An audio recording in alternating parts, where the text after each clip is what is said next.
Hello నమస్తే welcome to my channel భయ్య. Channel కొత్తగా చూస్తున్నట్టయితే ముందుగా సబ్స్క్రైబ్ చేసుకోండి. అలాగే నేను చెప్పే వీడియో నచ్చితే మాత్రం అందరికీ షేర్ చేయండి భయ్య. అయితే రోజు మన టాపిక్ వచ్చేసి మన డాకు మహారాజ్ యూఎస్ఏ రివ్యూ అయితే చెప్పబోతున్నాను భయ్య.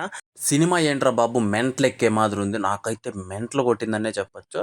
ఏంటంటే చాలా వరకు అయ్యో బాలయ్య బాబు చాలా ఏజ్డ్ పర్సను, ఆయన సినిమాలకు పోతే ఎలా ఉంటుందో ఏమో అని చెప్పేసి ఒక చిన్న సందేహం అయితే ఉంటుంది.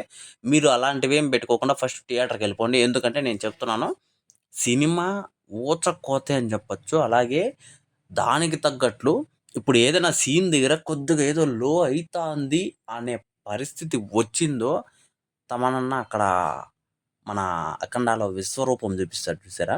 ఆ రకంగా చూపిస్తాడు భయ్యా. నాకైతే మెంటలెక్కిందని చెప్పొచ్చు.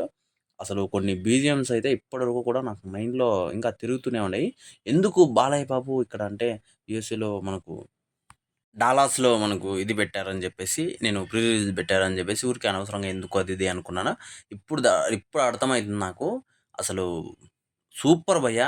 నాకిప్పటి వరకు గూడా బాలయ్య బాబు కెరియర్‌లో ఒకటి లెజెండు, ఒకటి అంటే ఫస్టొచ్చేసి అప్పుడు 'చెన్నకేశవరెడ్డి', ఇప్పుడు మొన్న మొన్న 'లెజెండు', మళ్ళా 'అఖండ' అని జెప్పొచ్చు. ఆ తర్వాత 'డాకు మహారాజ్' అని గూడా చెప్పొచ్చు భయ్యా. ఇందులో ఎటువంటి సందేహము లేదు. సినిమా అయితే సూపరుంది. ఇంకా దీంట్లో విలన్‌గా చేసిన మన 'బాబీ డియోల్' క్యారెక్టర్ ఉంది భయ్యా. నాకు 'యానిమల్' సినిమా కంటే ఈ సినిమాలో సూపర్ అనిపించింది భయ్యా. అసలు వేరే రేంజ్ ఉన్నాడు 'బాబీ డియోల్'. నిజంగా చెప్తున్నా గదా! వేరే రేంజ్ ఉన్నాడు 'బాబీ డియోల్' అయితే. ఇంకోటొచ్చేసి మనకు తమన్నా గురించి ప్రత్యేకంగా చెప్పుకోవాలి భయ్యా సినిమాకు. ఎటువంటి పరిస్థితుల్లో కూడా తమనన్న లేడు అంటే ఈ సినిమాకి ఏదో మిస్సు, పెద్ద మిస్ అయ్యేదేమో. అలాంటి పరిస్థితిని ఇప్పుడైతే తమనన్న రానీయలేదు భయ్యా. చాలా వరకు హ్యాట్స్ ఆఫ్ అని చెప్పొచ్చు. తమనన్న కాళ్ళు మొక్కినా తప్పు లేదు బాలకృష్ణ ఫ్యాన్స్. ఆ రేంజ్‌లో ఉంది భయ్యా నిజంగా.